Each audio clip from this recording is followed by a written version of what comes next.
House of the dragon का season 3 खत्म हो चुका है एंड इसके बारे में मुझे काफ़ी बातें करनी है क्योंकि यह सीज़न बैंगर सीजन था बिना कुछ कहे। लेकिन मुझे लास्ट एपिसोड के बारे में मैं ज़्यादा बातें करूंगा एंड पूरे सीज़न के बारे में बात करूंगा, लेकिन बात ज़रूर करूंगा। तो लास्ट एपिसोड या एपिसोड 8 की शुरुआत होती है रेनेरा के रोने से कि हाँ एगॉन वापस आ चुका है, जो आई थिंक कई लोग कह रहे हैं कि डेमन के पास जाके ऐसे करना है। बट होता है, जैसे होता है ना कि एक टाइम पे आपके पास इतनी दिक्कतें आ जाती लाइफ में, फिर एक और बड़ी दिक्कत आती है तो आप परेशान, अरे यार फिर से एक दिक्कत, ऐसा वाला माहौल था तो उसको ऐसे सोच के चलना, ठीक है। तो ये हुआ था। उसके बाद सब डेमन को तो ये चाहिए था कि बस मज़ा आ जाए एक बार, तो मैं बस ऐसी तैसी कर दूँ, ठीक है। और वही हुआ। टम्बलटन की लड़ाई हो रही थी एंड इसमें मैंने इतनी चीज़ें देखी ना। सबसे पहली चीज़ जो मैं नोटिस करता हूँ, जो कि आई थिंक इन्होंने गेम ऑफ थ्रोन्स में भी करने की कोशिश की थी लास्ट सीजन में, ठीक है, जॉन स्नो के साथ। एनीवेज वो सब छोड़ो, मैं बात करना चाहता हूँ silence after war. Silence after war का मतलब मेरा ये है ना कि जब वो मोमेंट आता है ना, डेमन देखता है कि क्या हो गया, कि किसी का हाथ नहीं है, बच्चे जल गए, मतलब रेनेरा ने यही स्पेशली कहा था कि मुझे मॉन्स्टर मत दिखाना वहाँ पे, एंड वही हुआ। और जो साइलेंस होता है ना, वो इतना ब्यूटीफुली दिखाया गया इसमें कि मुझे मज़ा ही आ गया। जैसे मैं तुमको चीज़ बताऊँ, मैंने चीज़ें नोटिस की जो कि मुझे मैं बताता हूँ, ठीक है। जब वॉर एंड हो जाती है, जब बाहर का शॉट्स दिखाते हैं, वाइट शॉट्स दिखाते हैं, तो नोटिस करना, अभी जाके दोबारा एपिसोड में देख लेना। एक बंदा है जो बैठा हुआ है, घायल है, एंड वो अपने हॉर्स को पेट कर रहा है, डेड हॉर्स को ऐसे पेट कर रहा है आराम से, उसको सहला रहा है ऐसे। ये चीज़ें नोटिस करने वाली, ये जो छोटी छोटी डिटेल्स मुझे मिलती है ना देखने के लिए, ये बहुत अच्छा लगता है। सेकंड, मैं कहना चाहूँगा इन लोग के आर्मर एक नंबर के खतरनाक आर्मर थे भाई। चाहे वो डेमन का देखो, चाहे वो रेनेरा का देखो, चाहे वो इनके घोड़ों का आर्मर देखो, आर्मर बहुत कूल था। इवन आई थिंक मैंने इतना कूल आर्मर नहीं देखा जो आपको चीख चीख के कह रहा हो कि देखो मैं कितना कूल हूँ, समझ रहे हो ना। वो मतलब शो करवाता है आर्मर खुद से, आर्मर खुद चिल्ला के बोलता है कि देखो मुझे। बहुत ब्यूटीफुल आर्मर थे इन सब के, बहुत ही ब्यूटीफुल। मतलब आर्मर जब मैंने देखा मैं कहा ओह वेट अ मिनट, मज़ा आने वाला है, ठीक है। एंड अगली बात मैं करता हूँ, अगर तुम लोग नोटिस नहीं किया हो तो एक सीन आता है, आई थिंक कौन सा सीन होता है मैं भूल गया थोड़ा सा, मैं फोटो लगा दूंगा, उसकी तुम पेंटिंग्स नोटिस करना। आई डोंट नो, मैंने रैंडमली की और वो इतना ओपनली शो करते हैं ना, मैं कहता हूँ ये क्या भाई। आई थिंक रेनेरा और उसकी जो नौकरानी होती है वो बात कर रहे होते हैं, और पीछे एक पेंटिंग होती है जहाँ पे विसेरिस अपना वो ओल्ड वलेरिया बनाने की कोशिश करता है, आई थिंक सो। वहीं पे मैं तुमको अपना स्क्रीनशॉट्स डाल दूंगा, तुम्हें समझ में आ जाएगा। मैं कहा ओह अच्छा एपिसोड 8 भाई कुछ ज़्यादा ही नहीं हो गया। और आई थिंक इस फाइट की जो हाईलाइट्स है, बहुत ज़्यादा है हाईलाइट, लेकिन एक हाईलाइट जो चमक की निकलती है वो है सर रॉड्रिक भाई। वो बंदा 2-3 बार एपिसोड्स में आया है पिछले, लेकिन उतना कुछ ऑरा नहीं फील होता, लेकिन इस एपिसोड में भाई उसी का ऑरा था। गेट के अंदर घुसने के बाद कहता है कि we are under the city, ऐसे कुछ बोलता है, but we are still alive, let's go भाई। ऑमंड को वही मारता है एंड ऑमंड की डेथ मुझे थोड़ा सा वो कि यार ऑमंड बहुत अच्छा स्कीमर था, बहुत अच्छा प्लानिंग करने वाला आदमी था, बट वो मुझे पता था वो मर ही जाएगा, क्योंकि सर रॉड्रिक जब वो आ गया तो मुझे समझ में आ गया कि अब ऑमंड का टाइम आ गया, ठीक है। एंड उल्फ की बात करते तो उल्फ तो ये मुझे पता था पहले से, ठीक है, कि उल्फ ट्रे करने वाला है। बट मैं शॉक होगा कि ये पूरा मतलब उनको ही जलाने लगेगा पहले, पूरी जनता को। ये मेरे लिए थोड़ा शॉक था कि अरे ये क्या हो रहा है, ऐसा भी हो रहा था क्या, क्योंकि मैंने बुक्स नहीं पढ़ी, मैंने चीज़ें बहुत सुनी है, मैंने देखी, मैंने रिसर्च की है ना, तो ऐसे मुझे पता है। तो उल्फ वाला पार्ट थोड़ा मेरे लिए वो हो गया था, मुझे लगा सिर्फ उनके सैनिक जलाए जाएंगे, बट नहीं, वो अपने पे आ गया और उसने पूरा ही जलाना शुरू कर दिया। तो ये मेरे लिए थोड़ा सा वो हो गया था सरप्राइज टाइप कि अरे उल्फ भाई ये क्या कर रहा है। वेल इसमें गलती रेनेरा की है भी और नहीं भी है, क्योंकि तो एमन कहता है ना वो एलिस से, एक आई थिंक पिछले एपिसोड में कहा था, पता नहीं किसने कहा था कि रेनेरा ने बास्टर्ड्स को वो क्या लेजिटिमाइज कर दिया है, एंड ये सबसे बड़ी थ्रोन के खिलाफ चीज कर दी उसने, जो कि एकदम परफेक्ट था। लेकिन देखो रेनेरा को गलत ठहराने से पहले आप ये सोचो कि वो करती क्या, उसको ड्रैगन्स चाहिए थे, उसको अपनी पावर बढ़ानी तो ये करना पड़ा। अब अगला आदमी नमूना निकला तो वो देख, जैसे घूम फिर के वही बात आ जाती है ना हमारे माँ बाप की, जो कहते हैं कि अपने अपने होते हैं, बस वही वाली बात हुई थी और कुछ हुआ नहीं था, ठीक है, वही हुआ है। एंड आई थिंक मुझे पता, जहाँ तक पता है ह्यू द हैमर भी शायद बिट्रे करेगा, I don't know, but may be.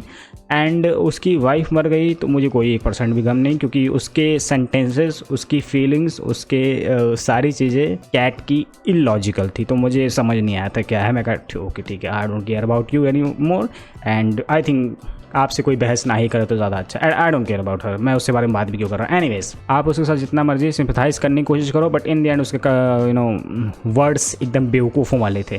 तो एनीवेज वो सब छोड़ो। अब बहुत बातें हैं जो मैं अभी करना चाहता हूँ, लेकिन अब मैं आऊँगा मेरे लास्ट पॉइंट पे। वो है सबको बड़ा शॉकिंग लगा था हेलेना की मौत।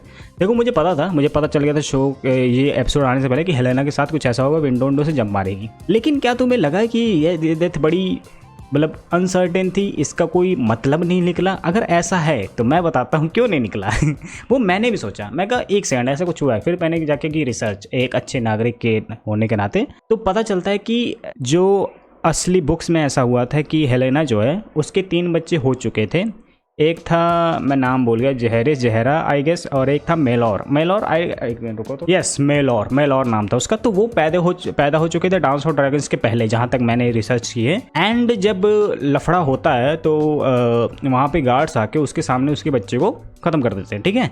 उस सदमे की वजह से, क्योंकि अपने उस बच्चे को देखते जो सबसे छोटा था मेलौर, उसको मरते हुए देखते उसको ये देखा नहीं जाता। और उसी के बाद उसमें वो पहले बच्चे जब ख़त्म होता है सीज़न 2 में, तभी से वो थोड़ी सी वो हो चुकी होती है कि अरे मतलब क्या हो गया मेरे साथ बहुत बुरा हो। तब से वो थोड़ी सी बहुत शांत व्यक्ति बन जाती है। लेकिन इसके बाद ये होता है, फिर मेलौर जब मरता है डांस ऑफ ड्रैगन्स के टाइम पे, तब उसको बहुत बड़ा शौक लगता है, तब जाके वो जंप मारती है। ये एक वैलिड है। अब शो वालों ने पूरी चीज़ ही चेंज कर दी कि उसके पेट में बच्चा रह गया और वो मर गई, लेकिन ऐसा होता नहीं बुक्स में तीनों बच्चे पैदा हो चुके होते हैं। एंड उसके 2 साल बाद I think dance of dragons होता है, जहाँ तक मुझे याद है।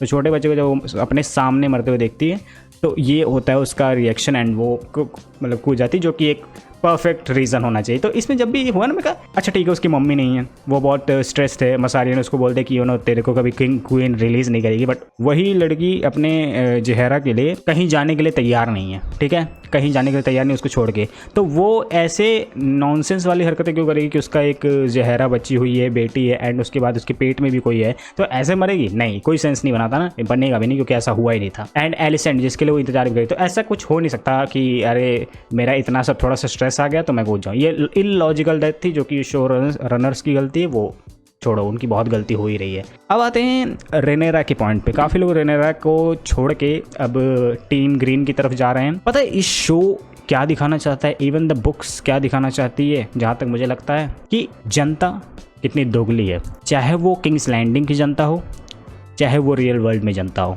आई मीन अब लोग सपोर्ट कर रहे हैं टीम ग्रीन को, एगॉन को सपोर्ट कर रहे हैं क्योंकि उसका राइज हो गया दोबारा। लेकिन सब लोग ये बोल रहे हैं कि रेनेरा के साथ गलत हुआ है। ये कोई क्यों नहीं समझता कि रेनेरा के साथ गलत हुआ है। सीज़न 1 में उसको सबके सामने क्वीन डिक्लेयर किया गया था। उसके बाद अगर एलिसेंट की लालच ने ये सब करवाया है, एलिसेंट की लालच ने, क्योंकि उसने ये नहीं सुना था कि किंग बनाना है, बस वो किंग एगॉन किया तो उसको ये रहा किंग एगॉन बनाना। जबकि अगर मेरे साथ ऐसा हो चुका कि मेरे सामने मुझे किसी ने राजा घोषित कर दिया कि मेरे बाद ये होगा, तो किसी के स्लीप में जाके किसका कौन विश्वास करेगा, राइट? ऐसे होता है। इवन एगॉन राजा बनना भी नहीं चाहता था, लेकिन जब उसको सिंहासन पकड़ाया गया तो वो लालच में उसने ये सब किया। जबकि असली राजा बनना डिजर्व करता था एगॉन के अलावा एमंड। मतलब मेन तो रेनेरा थी, बट मेरा कहने का पॉइंट समझ गया ना। ये जो है ये दिखाता है कि चाहे वो किंग्स लैंडिंग की जनता हो, चाहे वो पूरे वेस्टरोस की जनता हो, चाहे कुछ भी हो, हर कोई इंसान दोगला है। चाहे तुम हो जो इस शो को देख के अभी ग्रीन्स को सपोर्ट कर रहे हैं, वो भी दोगला है। क्योंकि इन द एंड तुम उसी के पास जाते हो जो तुमको ज़्यादा तुम्हारे उसमें लगता है, अंडर में आता है कि हाँ भाई ये है। लेकिन तुम लोग भूल रहे हो, अब रेनेरा को कोल्ड फील देने की कोशिश कर रहे हैं, जो कि सब अब ये सोचेंगे कि अरे यार इसको कोल्ड फील ले रहे हैं, ये तो डेनेरिस टाइप बन रही है। उसके पास हर एक रीज़न है वो ना बनने का। क्या ग्रीन्स वालों ने क्या खोया ये बताओ? एक डेमन की बेवकूफ़ी भी नहीं थी उसमें, लेकिन उन्होंने बच्चा उसका ख़त्म कर दिया हेलेना का। उसके अलावा क्या खोया ग्रीन वालों ने? इसने अपने 2 बच्चे खो चुकी है रेनेरा। इमेजिन करो ये हो चुका उसके साथ। तो उसने तो बहुत कुछ खोया बिना कुछ पाए, और उन्होंने सब कुछ पा के कुछ भी नहीं खोया। समझ रहे हो ना? ये ही कहता हूँ कि जनता कितनी दोगली है, तुम कितने दोगले हो जो अभी ग्रीन को सपोर्ट कर रहे हैं। मैं ये नहीं कर रहा हूँ सपोर्ट करना है, लेकिन मैं कहना चाहता हूँ ये फीलिंग तुम लोग की कैसी है, ऐसी होता है। अब मेरा तो और तुम लोग चाहे जितना मर्जी एगॉन को सपोर्ट कर लो, अब तुमको लगेगा कि रेनेरा अब क्रूल रानी बनने वाली है। लेकिन अगर तुमको थोड़ा सा ही पता है कि एगॉन क्या करने वाला है इन द एंड, तब तुम लोग को थोड़ा समझ में आएगा कि इन द एंड रेनेरा जैसी भी थी वो ऐसी नहीं थी। ठीक है, अगर किसी को पता है कि एगॉन क्या करने वाला, क्या कर सकता है, क्योंकि एगॉन एक साइकोपैथ है। सब लोग एमंड को कहते हैं, लेकिन एमंड से ज़्यादा एगॉन है जो बेवकूफ़ है, नमूना है। और बेला के मुझे कन्वर्सेशन सबसे घटिया लगे।